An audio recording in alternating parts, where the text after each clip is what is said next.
Welcome to the Black Male Impact.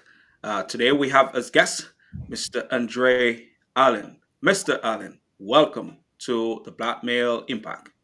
Appreciate my brother as always. I'll always look forward to these opportunities to connect and bring a little extra light to us as a people, as men, and just trying to get that positive message out to keep us, motivated and positive and moving forward.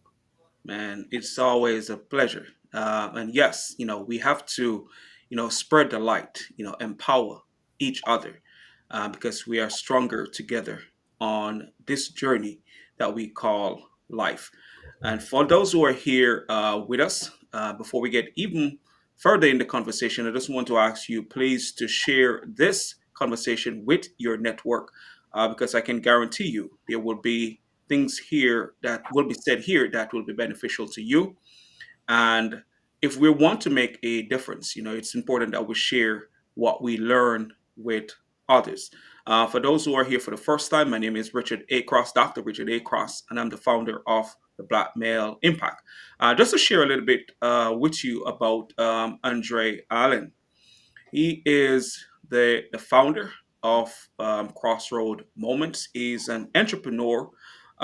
He is, let me just make sure I get it right. Um, he's a coach and speaker. And as I said earlier, he's the founder of Crossroad Moments. But I'm going to give him the opportunity to share more about himself. I know you have seen Andre before here on the Black Male Impact and some of the work that he's doing. But I don't want to be of a disservice and don't cover everything that he's doing and has done.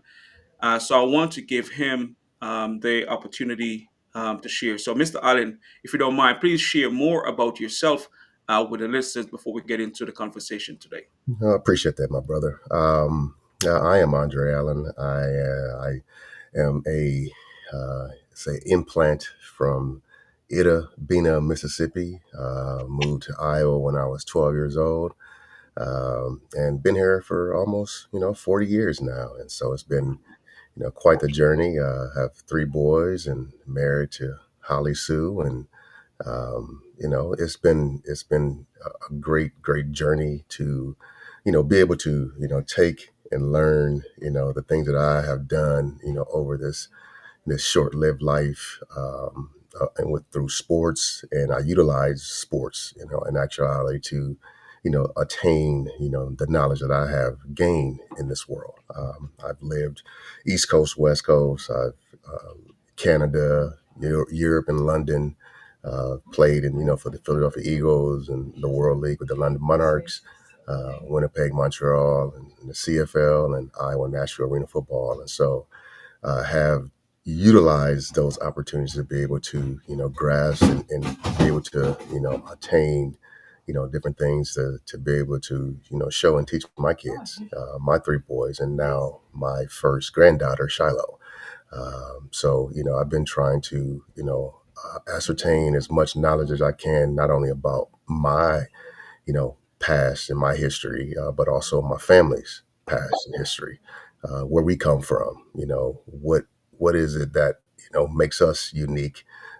Because we are all unique, but yet we're all the same. And so just trying to take all the tools and the things and experiences that I've had and the people that I've talked to, and the dear brothers and sisters, and things that they have ascertained, to try to make my life and the things that I do when I'm teaching kids and businesses and going in and talk about ROI and all those different things, to be able to help folks understand that there is an avenue to what we're trying to do, which is teach our young black men that they can and they will survive. Man, and that's important, from family to community and to the people that are close to us. It's a responsibility that we have to take on, regardless if we want it or not. We have to realize where we are and what time we're in, and that we have to be a bridge to whatever is possible. So we have to learn and we have to teach what we learn, so those who are in our care can be better than who we are today. So, as Black men, it's a responsibility that we cannot ignore. It's a responsibility that we cannot overlook, because everyone is looking to us, and we have to realize that we have that responsibility. We can't put off what we're supposed to do, just in regardless of having all the resources that we would want to do it. It's a responsibility that we have to take seriously when it comes to the change or the positive impact that we want to have in our community, especially to and for our families that are close to us and that who are watching us. So it's just something that we have to do, regardless of what's going on in our world around us. But before we get further into the conversation, I just want to remind the listeners who are here with us to go ahead, please share this conversation with your network. So, my first question to you today: how has your upbringing shaped the way you view yourself and the world around you today? That's a good question. I would say we've all, have our own journey and our own path on how we've gotten to where we've gotten to in life. For me, coming from Itta, Mississippi, a little scrawny, oldest of five kids, me and my three sisters in the middle, and then my younger brother, the last of the Allen tribe, mama number nine of 18 kids. Um, we've all had a different path to get us to the journey that we're at right now.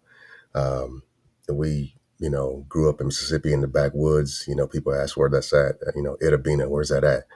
Mississippi Valley State. They might Mississippi Valley State. Yeah, I think I know what that is. No, you really don't. But Jerry Rice, where he went to college at. So that's the college that I'm in his backyard. And so, those journeys to coming from there and Mama moving to Iowa, and we thought Idaho, and thinking we were going to go to St. Louis when she came back and got us a year later. But we ended up coming to Iowa.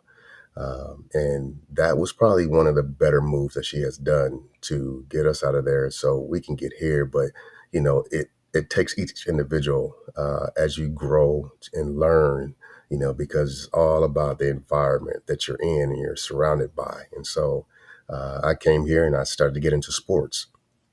And so obviously my journey had come through, the AAU circuit, for basketball, playing with Fred Hoiberg and Lauren Meyer and Harold Beecham and all those guys. And, they go on to successful NFL, NBA careers as well as NBA coaching career and overseas as well. And, me, I took a different path. I went into football and started going through that route. But we've all had a different journey to get us to where we are today. And so me, I look at it and I was like, as I'm going through it, I knew my only opportunity to ascertain an education was through a scholarship, because mom and daddy didn't have the generational wealth, of being able to put money aside or even to know what college was, because both mom and dad only graduated from high school. And so I was the first in my generation to even go to college in my family. And so, obviously being the oldest and setting that stage for that, I was able to go to UNI and graduate in 4 years and play football and be all American and be all this and all of that. But I think it was more of me understanding that I was tasked as being that one to be able to go get that education to be able to assist my siblings and later on my future boys. And so that's where we are today. Me capitalizing on that and not allowing the game to use me, but instead using the game to ascertain what I need, as in the forms of an education, degrees, et cetera.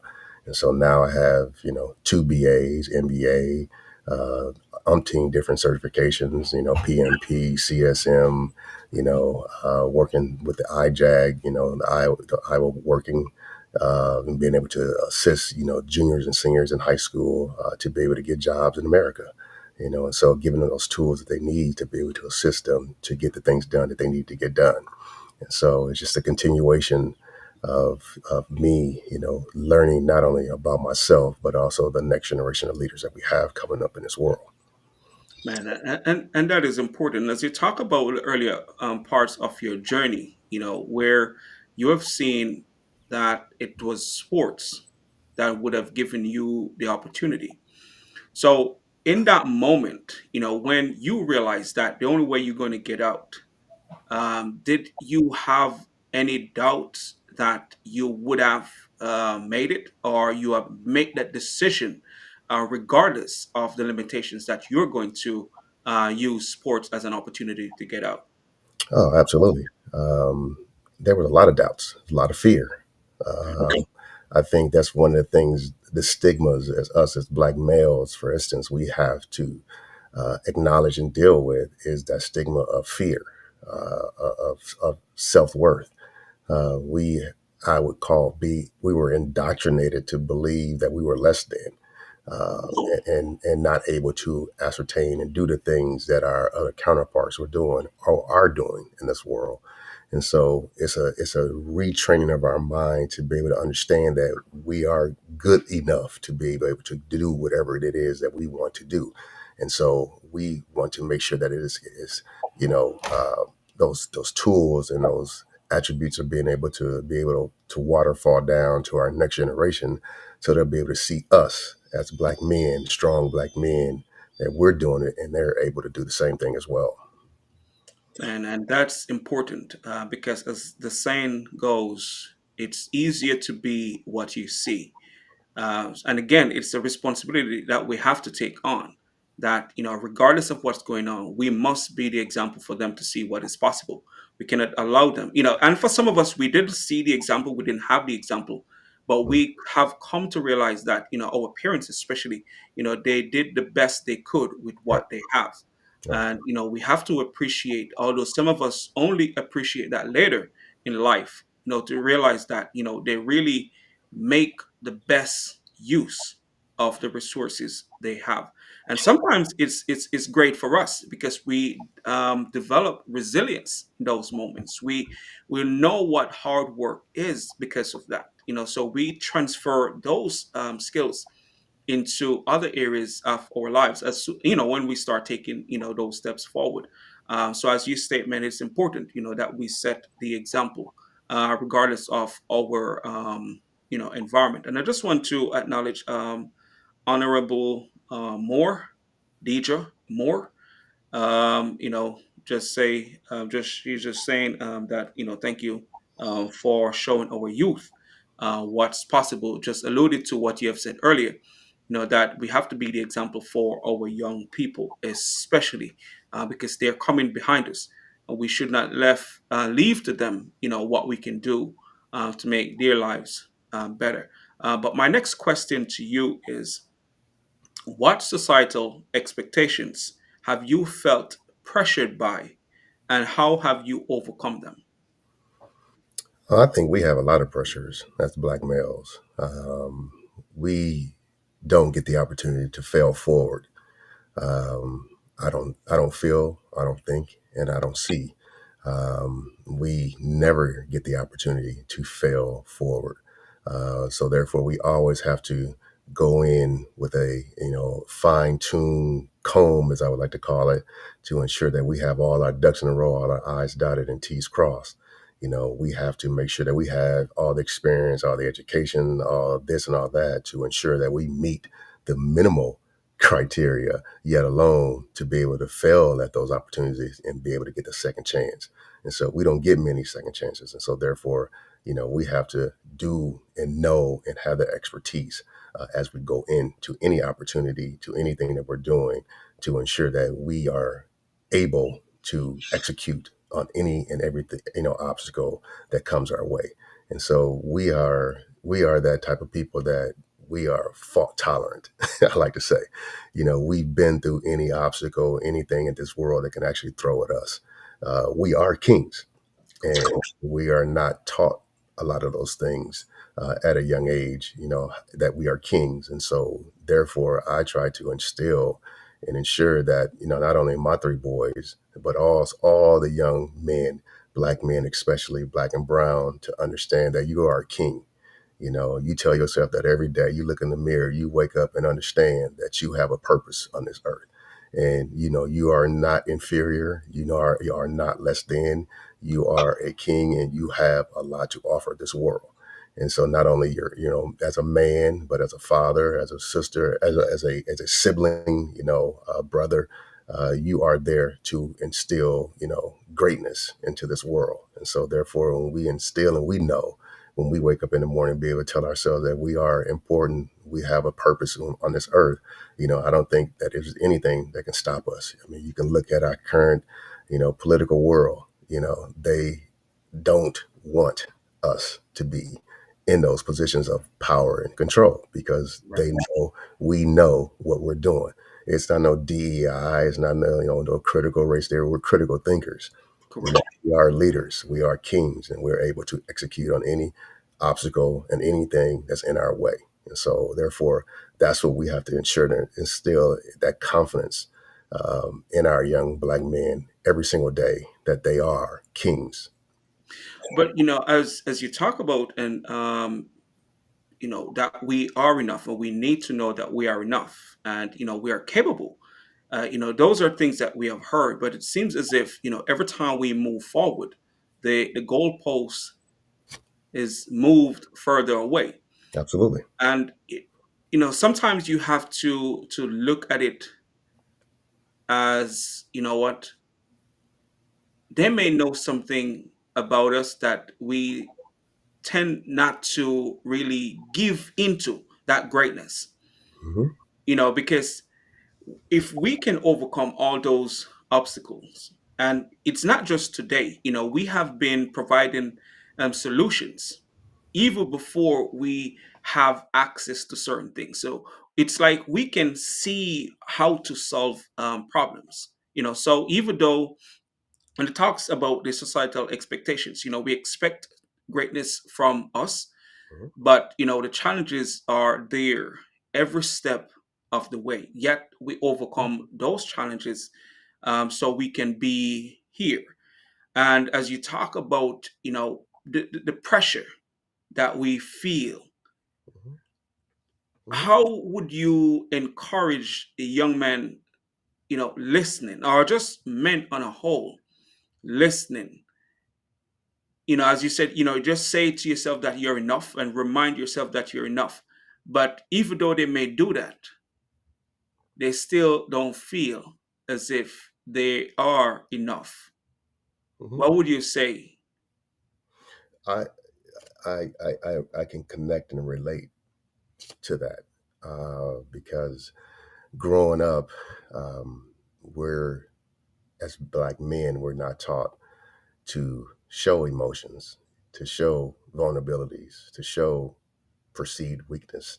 And so, we are we go through this thing in life where we tend to not show those emotions. We don't want to show in people that we're weaker, that we are vulnerable, or this or that, or less than. And the thing about it is, we have to instill that and communicate that to our young men at a young age. The vulnerability of hugging and connection and connecting, with each other, and letting them know that it's okay to not be okay. I made sure I hug my kids. I made sure I kiss my kids on the forehead, and let them know that I love you. You are a strong young black man. You are a king. And when you hear that every day, when you see that and you feel that, and us as men and fathers, we have that confidence to be able to instill that in our kids and our communities and our youth, that has only, opportunity but to excel and to take off and to be instilled, because as they grow older and they gain all that confidence, we continuously tell them and we fill them up with that confidence and of that kingmanship. They have no choice but to feel that. And as they grow, they learn how to tackle that in any obstacle that comes their way, because they know who they are.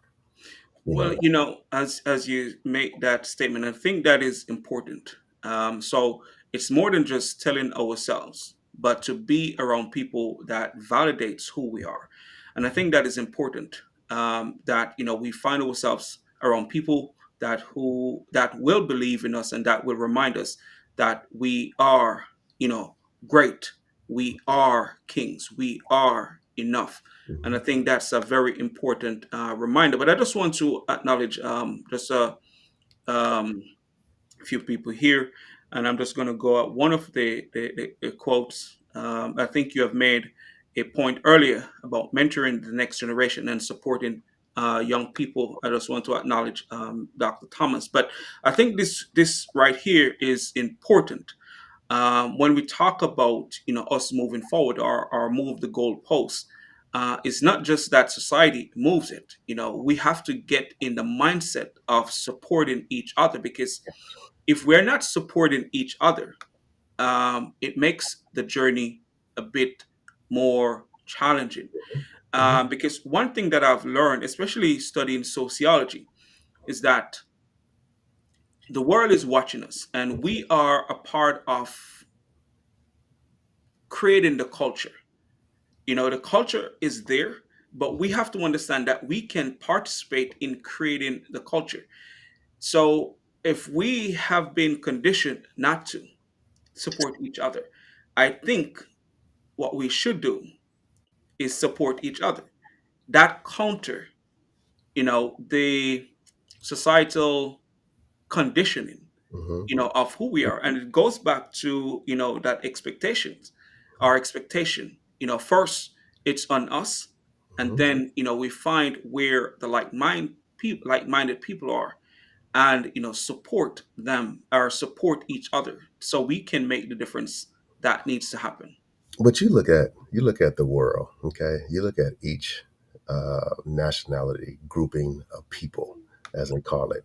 Because to me, I think we're all one people. But since they want to break it down like this, you look at the individuality of the groupmanship Yeah. of different groups of people, the Hispanics, the Asian, how they group together to build their community, the homes up first before they go out to do businesses or different things. I think we, as a people, which has been taken from us for way too long, is they keep the divide in us, within our communities, within each other, and we don't uplift each other enough.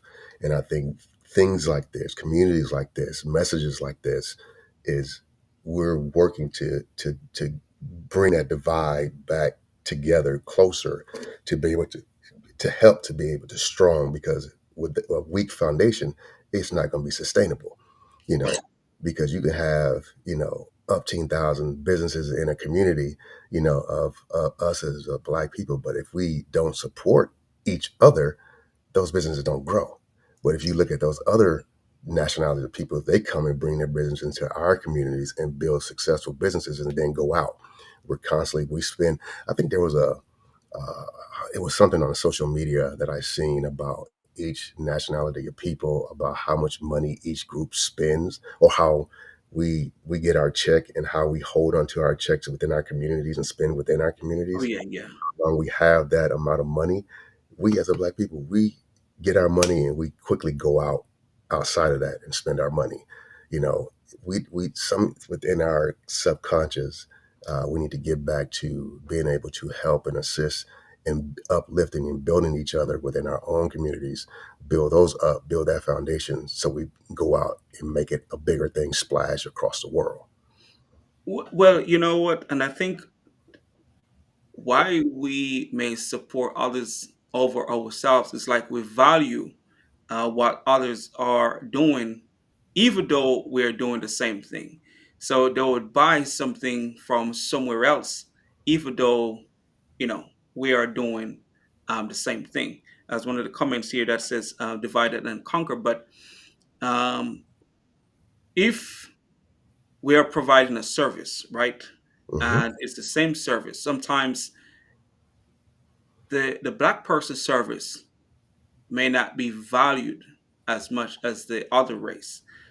service. So it's like it's That not that it perceived, doesn't. The perceived, perception, the yeah, perception, yeah, perceived.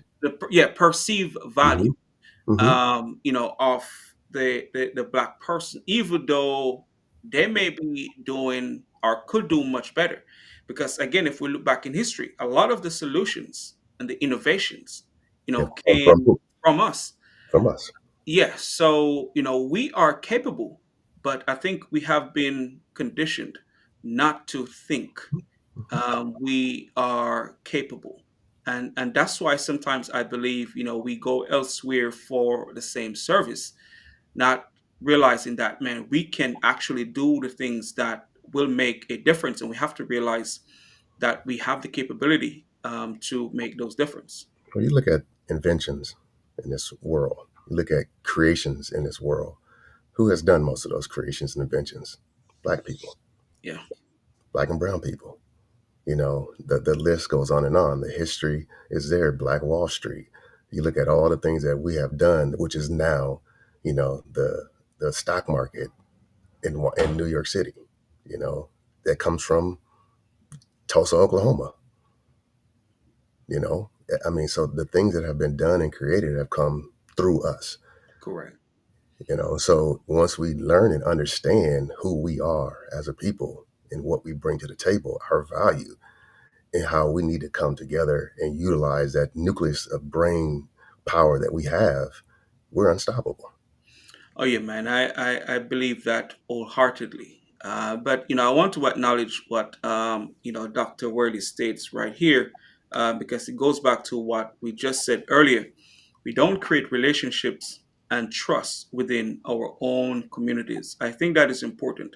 Mhm. I think we have to have this trust with each other. I think we have been conditioned to distrust each other, and I've seen that on my journey, Mhm. trying to work with others, like myself. Mhm. And it's like, that distrust is there. We have to, what I would say, understand the each person's experience, right? Mhm. And be honest once we go into any situation, because that's how we're going to develop the trust. It's like we give up on each other too quickly. And I think that may be a part of not able to develop the trust, because we, as soon as something may go how we don't think it should be, or how we would want it to be, we give up on each other. And if we give up on each other quickly, we're not going to develop the trust. That's just my perspective. From your experience, I mean, you think about it, from your experience, Yeah.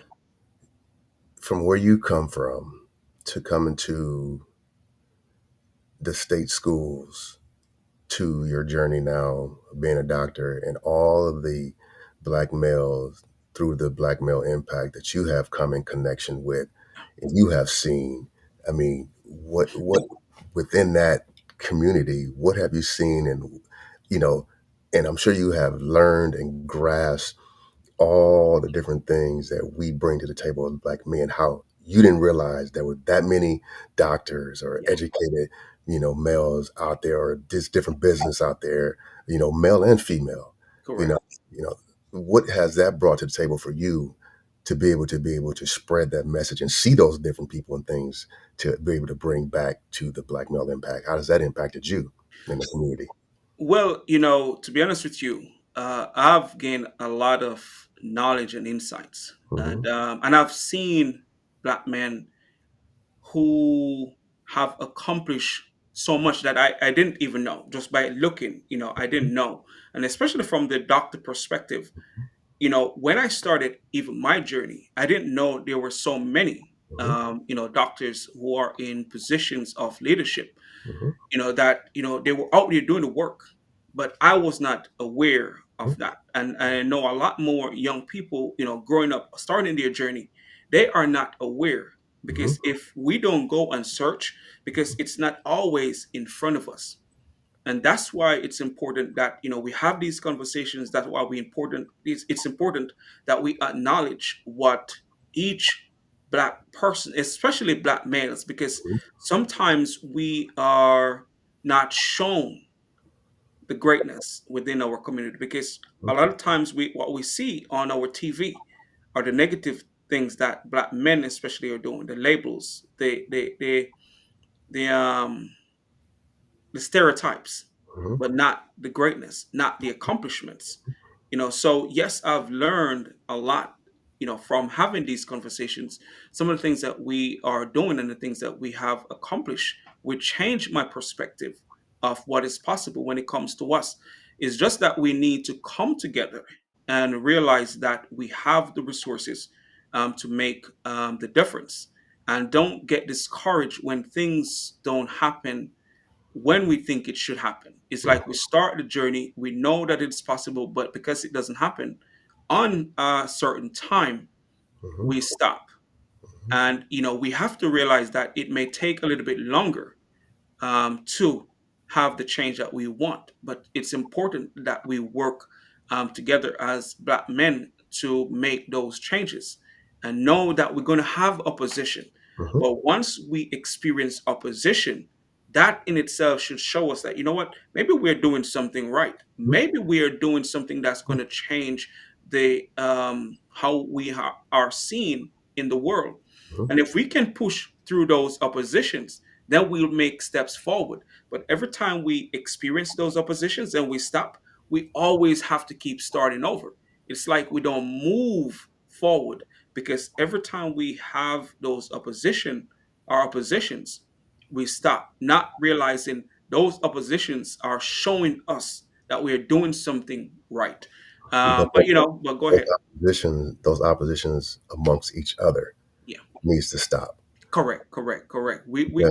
We should, but as one of the comments earlier, that we have to, as you mentioned, man, we should not be opposing each other. I mean, But you can let me oppose. get back. Yeah, You go can ahead. oppose. You can oppose. We can oppose. We can disagree, but at the same time, it's with love and Correct, correct, understanding, correct, to be able to, teach each other how to get to that next step up. Not to knock each other down. I don't think I've ever seen a hearse, carry material things, or houses, or banks, or generational wealth, and with the gray with them. It's all left behind. And correct. so, what are you going to be left for? You're going to be left here with your legacy. What is your legacy going to be? What do you want to be remembered as? And so, for me, that is helping people like me, people that came up like me, the young black men, the young black ladies, to be able to assist them, to help them get to where they need to get to in life. That's my greatest joy, is being able to see a young black man to deviate away from that world because of the TV and social media and all the different things are going to show them something totally different of who they are as a person. And that's not who they are. We have to start within our homes, within our communities, to teach our young people how to be who we think they should be in this world. Man, man, that is so important and a great reminder. You know, as Honorable Moore said, agree to disagree. To allude to what you just said, yes, we may not be on the same page, but that doesn't mean I'm going to hate you or try to pull you back or halt what you are trying to accomplish. Because what I've learned is that, your accomplishment makes it easier for me to Yes. accomplish my goal. Mhm. So once we operate with that mindset, we will, and all of us will achieve more. But when we think, because if I don't support you, that's going to make it easier for me, but it doesn't make it easier. It can even make it more difficult, because again, if we don't have the support of each other, then the progress that we want may not happen, because my progress may be because of your progress, and you may have to achieve before I do. But if I alt or hate on you Mhm. and prevent you, automatically I may be preventing myself unknowingly, Yes. because we don't know who should be at the front to pave the way. Right. We don't know, and that's one thing that we have to realize. I'm here for our people, Correct. for the young men and women, because my father wasn't there for me, and I knew what it felt like not having that connection to my father to learn how to be a young black man. I traveled across the United States, being able to, seeing all these different people and seeing all the brothers and sisters in all the different sports and different things. I had no idea. My mom and daddy didn't have no idea that I was doing all that stuff. I was doing it because that's what they were doing during those times, and so I had to learn how to be a young black man. What did that mean to be a young black man in today's society, in today's world? And so I think teaching our young black men and women how to and what their history is important. And that's what they're trying to snatch out of our education now is us learning, because they see that. When you see Obama and you see Kamala being in the positions that they have been in, they're trying to strip that history out of us having that confidence of who we are and where we come from, and the leadership that has come through our ancestors to us, to be able to eliminate and cut that off, to limit that confidence. Because when you have that confidence to believe that you can accomplish and do anything, you're unstoppable. Look Correct. at the great athletes. Yep. I mean, they the things that our ancestors have done in just sports alone that we know about. The people that come before them that they didn't know about. I mean, it's fascinating to sit back and watch and read and learn and read about our ancestors, our people, our leaders that have come, and the things that they've done that they don't teach us, that they don't want us to know. And so when we know who we are as kings and queens, we're unstoppable, bro. Oh yeah, you know what, man? Every time I read a story or read about something that we have accomplished as people or as individuals, man, it makes me feel like fired up. Like especially if you have the doubt, so you can just imagine knowing. It goes back to once we see that it is possible. Now we know it is possible. Absolutely. We may have the desire, but once we start to see what we have accomplished and knowing that some of those people have done more with less, Yes. Yes. we now have that confidence, as you mentioned. And with the confidence, it gives us the courage Yes. because now we have seen someone who looked like us Mm-hmm. overcome their adversity Mm-hmm. to accomplish their goal. So it is just important. And just to I want to let's get to more of the question here before I acknowledge some more of the let me see what Dr.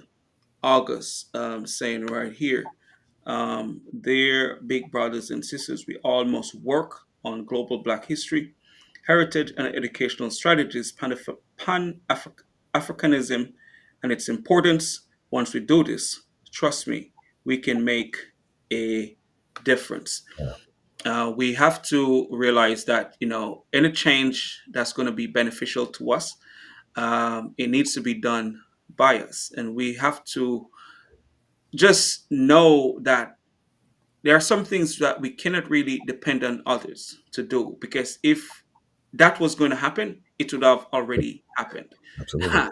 It would have already happened. So it's on us to make sure our contribution help to uplift us. So those who are coming behind us will be able to do better than we are doing today. But let me ask this question. Being that we have different challenges on our journey and the things that we experience as we move forward, how do you handle criticism while staying true to who you are? Hmm. Criticism a lot can cut deep, and it hurts.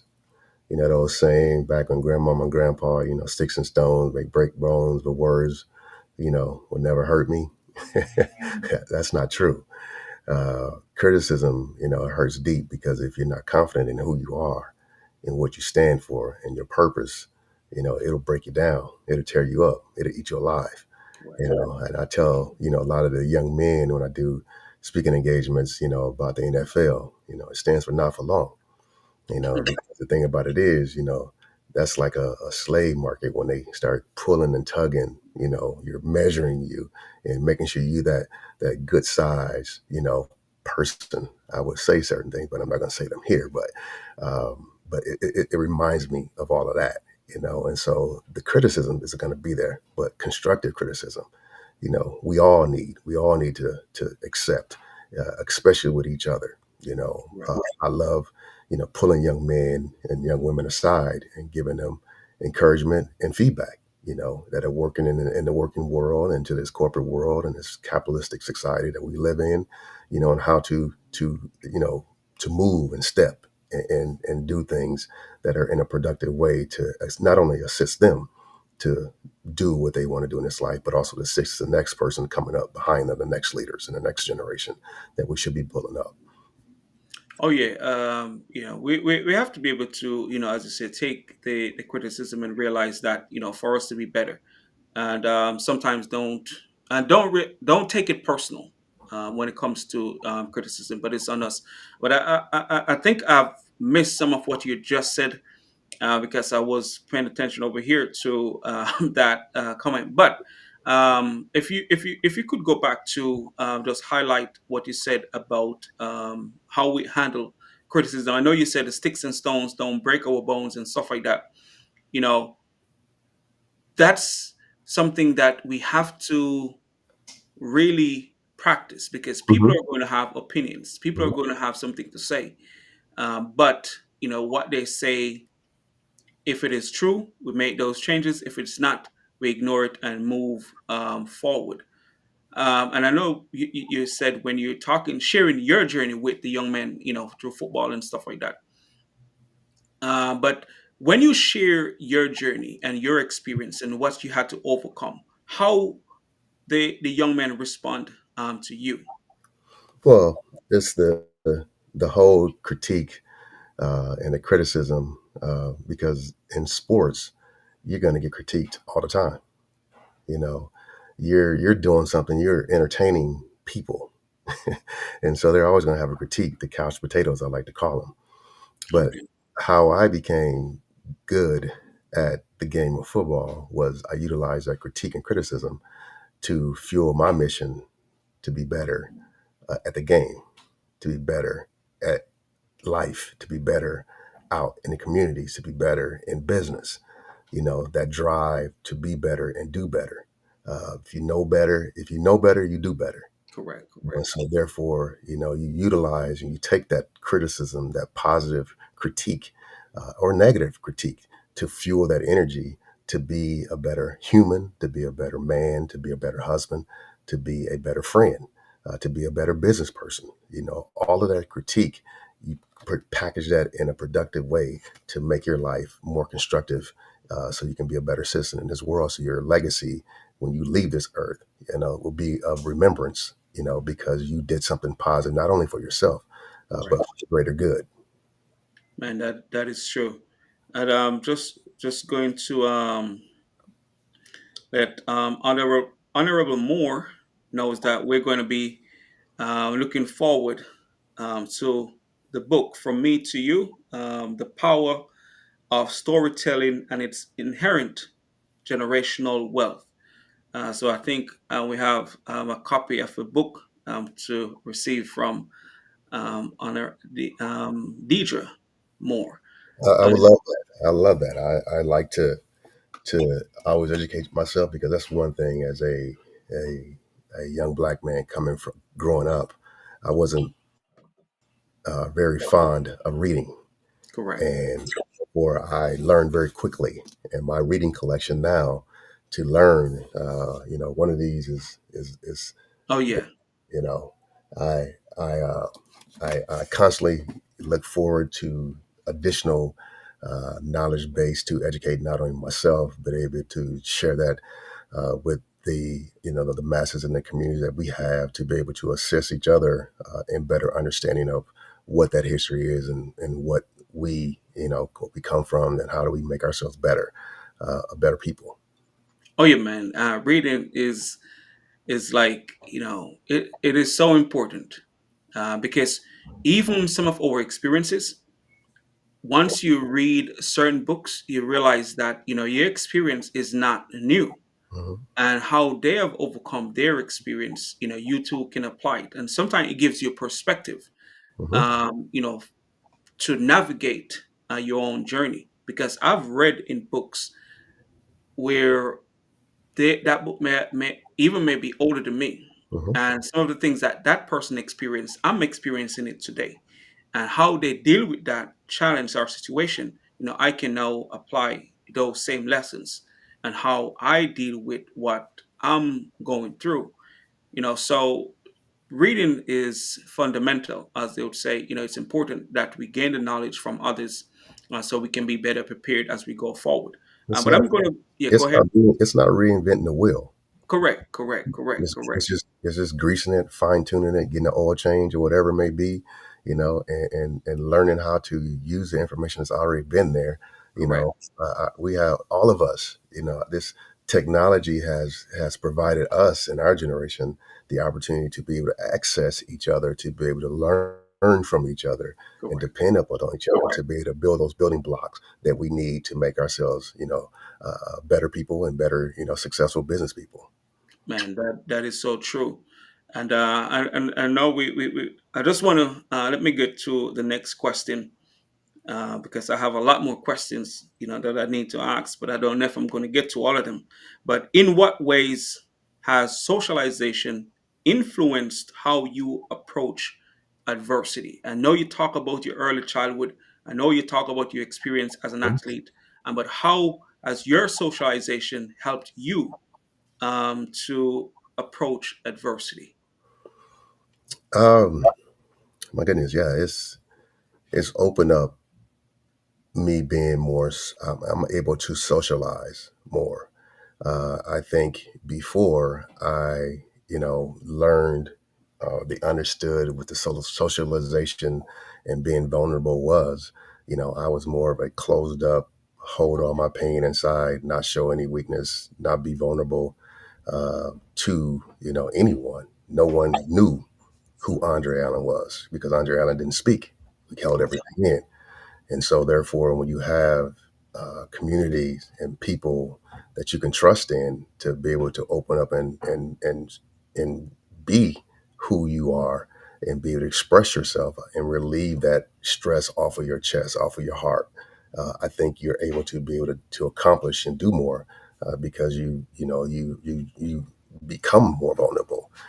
And I think that's where most of us we have had that fear of being vulnerable because it's been used against us. Uh, Correct. we show vulnerability, and so I think developing that trust, with people and attaining a trustworthy person to connect with, to be able to talk to open up to, your spouse or whoever may be, a business partner, whoever it is, doctor, just being able to know that that person has your best interest at heart, I think is a key component to me being able to be who I am today. Because I would have never done this back in the day. I would have never opened up. Back in the early Andre athletic world, there's no way in the world. I utilize all the pain that I had throughout the week to go out and punish people on the football field Yeah. on Saturdays, on Sundays, on Fridays. And so it was, one of those things that it was a learned behavior, but it was an unhealthy learned behavior, because I held everything inside. And once you are able to express yourself and release and trust the people that you're talking to and speaking with, you're able to do and become more free to make a mistake and not, hold it so hard up on yourself. You have a nucleus, you have a community, you have a village to be able to help you build you up, build that confidence you need to be vulnerable and be able to speak up, about how you feel. Because most of us, we don't express truly how we feel about things. Well, that is true, and I can relate. to what you're saying. Because when you grow up in an environment where that's not part of the conditioning, and you may have experience where people neglect you and stuff like that. So not developing that trust with people earlier will affect you later. But as you stated, that it is something that we have to learn to do, so we can I don't have to carry all the burdens, Hmm. because carrying everything with us, all the burdens, can prevent us from being who we are capable of being, because we are holding on to too much. And sometimes that can be a pressure that prevent us from not just expressing ourselves, but even to showing the people around us that we care about them. Because that also takes the vulnerability. Hmm. Because if we cannot show the people around us that we care, because then we have to open up, then we have to let go of some things, so we can express how we feel, really feel, to the people around us. And as Black men, a lot of us grew up in that type of setting Yes. where we are not conditioned to be vulnerable, because people see that, or we have been told that expressing yourself that way is a sign of weakness. Expressing yourself that way, you're supposed to be tough. You're supposed to use that energy, to do what you're supposed to do, Hmm. not really showing people love. And that also, I think, is a part of why we may not have a lot of trust with each other, because that affects how we share and what we allow others, or express to others, on our journey. Got to be good listeners, in all honesty. I mean, we don't listen. We listen to speak and respond. We don't listen to understand what people are going through, and a lot of times. And when people don't feel like you listen to them, they shut down. Correct. Well, that is true. But as men, I think it's not that we don't think people don't listen to us, but what I believe is, it's like a conditioning, right? That we're not going to share certain things. I don't know if it's not listening to who we are, or it's just the conditioning that we have, and that's just on both sides. Where um, we just not going to share what we are dealing with. I'm not sure when it comes to why we don't. Somebody, one of the doctors, had in the comments just posted Dr. August. Yes, it's a double-edged sword when it comes to criticism. Yeah. Criticism is an inescapable facet of human experience woven into our personal relationships, professional endeavors, and creative pursuit. As it at its core, criticism involves the analysis of judgment of something, Hmm. an Hmm. action, an idea, a work of art, a person's character. So, when it comes to the criticism or the response we give to people, we know ourselves sometimes maybe thinking negatively Hmm. in our own minds that the person's thinking about us. So we're not going to share because we are afraid that they may interpret what we're saying in a different way from how we are expressing it. We already have a preconceived notion of what their thoughts are without them even saying a word. Yeah, and I think that's prevent us from saying things or even receiving what someone is saying to us. But just to go back to what Dr. Worley had said earlier, as you have alluded to about reading, and you start reading late on your journey because it's something that you did not practice. That is one thing that we have to encourage our young people to do more of today, because it helps to position them to be the leaders that they are capable of being. Absolutely. And reading helps us to see and learn things that we may not on our own. And as I said, readers are leaders. And if we want our young people, especially our young black men, to be effective leaders, we have to encourage them to read. And as Dr. Worley said, read something positive each day. Mhm. So I want to go on to my next question. And how do you think the social environment impacts our mental health and self worth as black men? Hmm. Ooh, that's a deep one. Um, Me personally,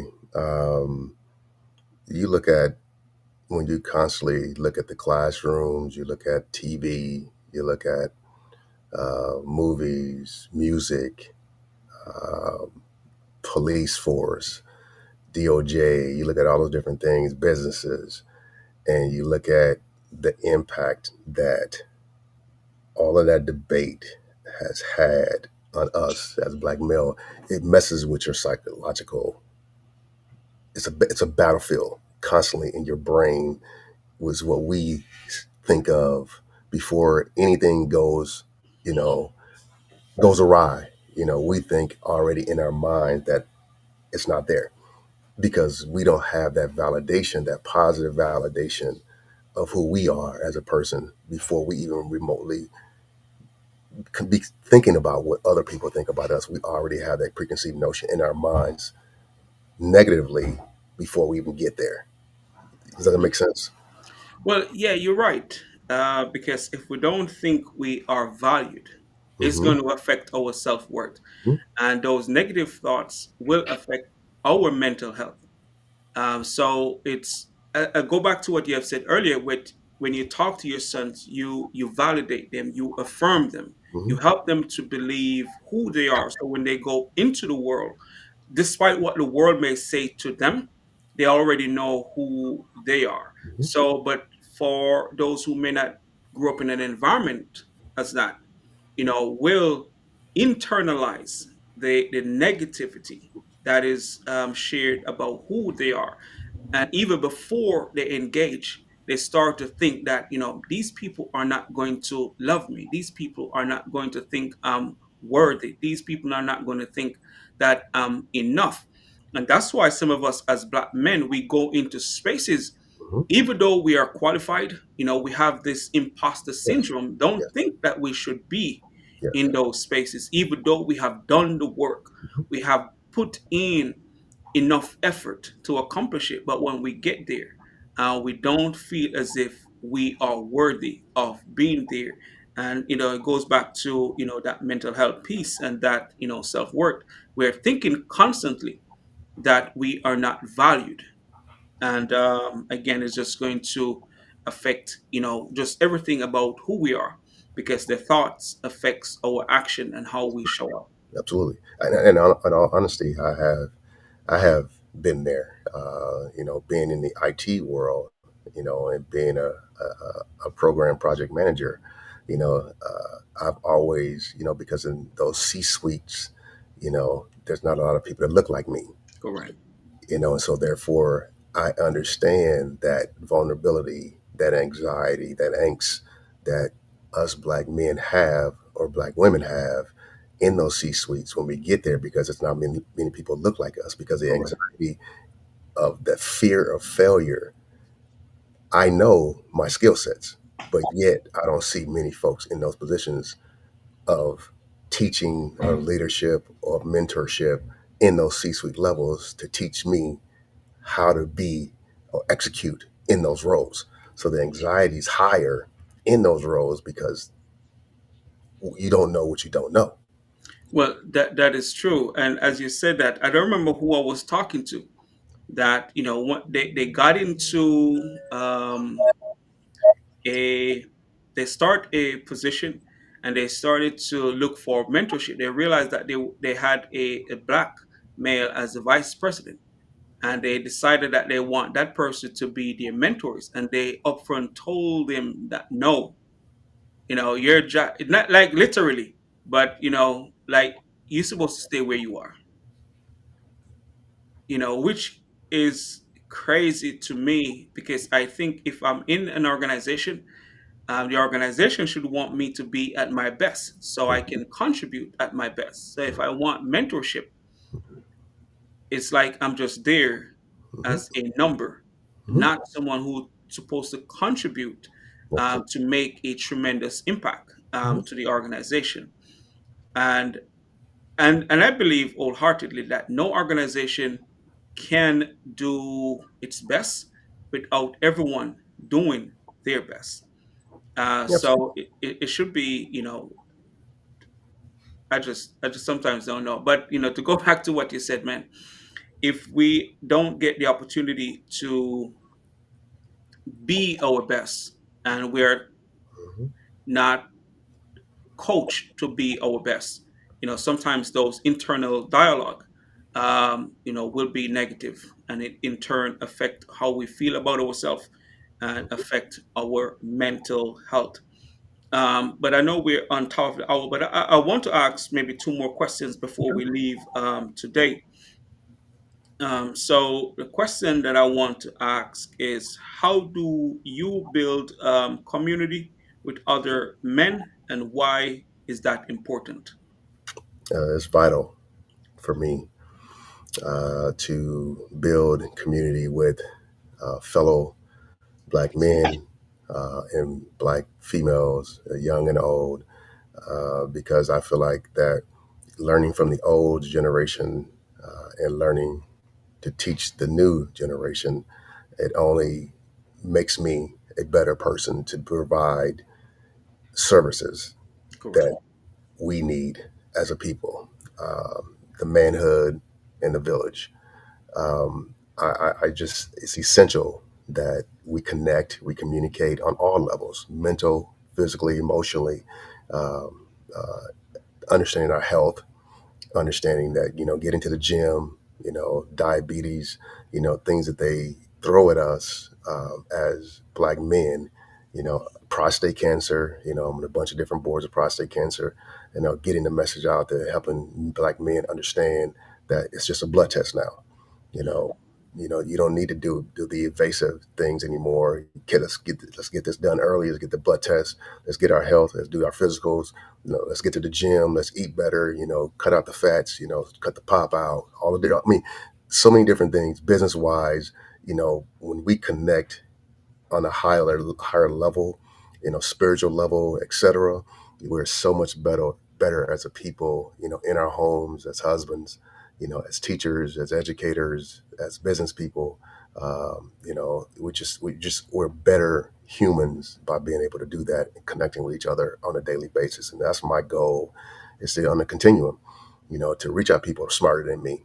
I don't proclaim or perceive to know it all, but I want to know as much as possible while I'm on this earth, to be able to funnel that to my kids and my grandkids and the communities that I'm in and I'm impacting.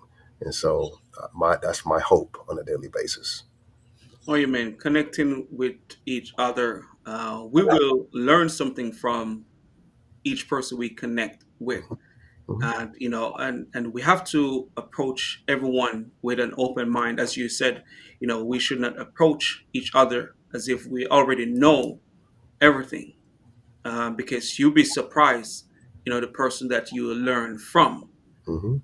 And it's just important that we have those connections, because our connections helps to strengthen us. It helps to affirm us. It helps to give us that extra strength to push forward, because sometimes we think that which we have to do, we can do it by ourselves. But when we connect with others, especially those who support the vision and the mission and the purpose, helps to alleviate some of the pressure just through connection. Because that person may say something to you that encourages you or motivates you, or even help you to realize that, man, what you're doing is meaningful, and you need to keep doing it. So I do agree with you that it's important that we connect with each other and as we continue on this journey. But before we get to the end of the conversation today, um, and the time went by so fast, man. Oh It's yeah, it's, oh it's, yeah. it's crazy. Doesn't take long. Oh yeah, man. Because I have a long list of questions here, and I tell you, I didn't get to half of the questions. But I just want you to, share with the listeners here uh, what message. And even before I get to that question about the message to the listeners, I just want you to let me see what question I want to ask.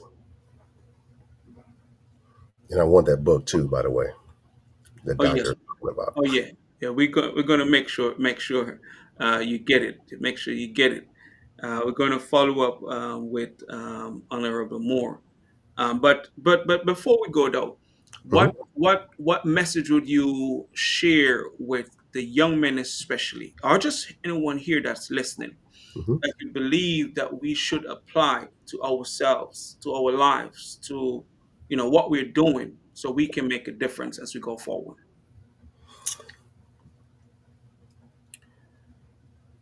Uh, that is a good question. I would say the mental, physical, emotional component on a daily basis, not only for yourself but for the people that you come in contact with.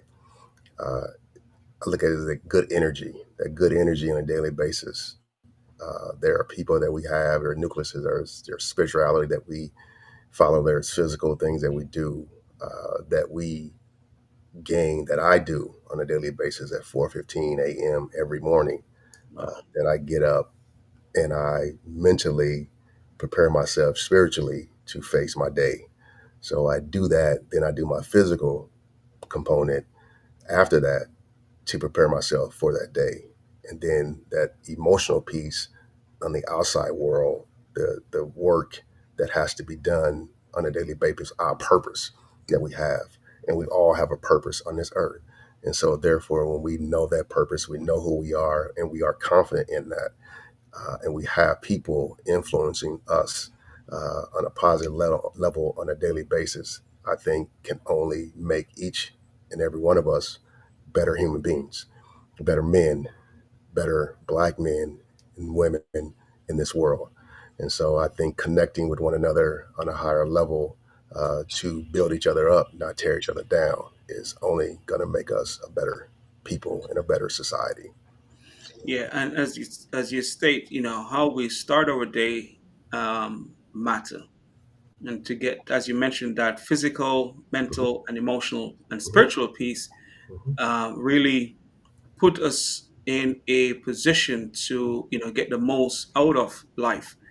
And as you also mentioned about finding that purpose, knowing what we want to do, what we want to accomplish, I think that really helped to alleviate some of the distractions. Take away some of the distractions when you know what you want, and have a somewhat a routine each day and how you plan to show up in life. It mhm. helps to take away some of the distractions. But my final question to you is, what advice would you give to black males navigating stereotypes and external expectations? That black men lack depth. We don't have emotional depth.